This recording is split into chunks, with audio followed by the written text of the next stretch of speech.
కరీంనగర్ జిల్లాలో అంతర్జాతీయ మహిళా దినోత్సవం సందర్భంగా మంత్రి హరీష్ రావు ఆరోగ్య మహిళా కార్యక్రమాన్ని ప్రారంభించారు. తెలంగాణలో 100 ప్రాథమిక ఆరోగ్య కేంద్రాల్లో ఆరోగ్య మహిళా కార్యక్రమాన్ని ప్రారంభించామని, త్వరలోని మరిన్ని ఆరోగ్య కేంద్రాలను దీన్ని విస్తరిస్తామని కూడా హరీష్ రావు అన్నారు.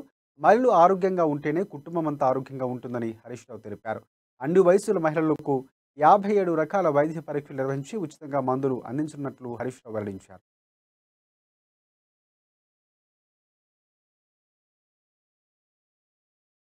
ఇది మన ముఖ్యమంత్రి కేసీఆర్ గారి మహిళా దినోత్సవ మరో కానుక, కొత్త కానుక మీకు.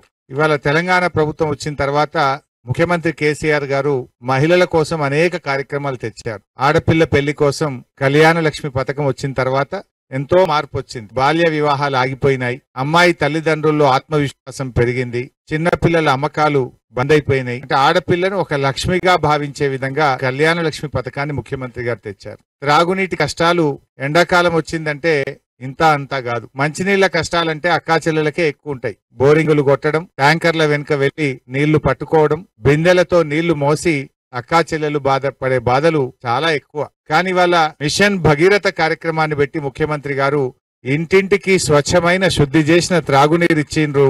అక్కా చెల్లెల కష్టాలు తీర్చిండ్రు. అదే విధంగా మహిళల కోసం పిల్లలు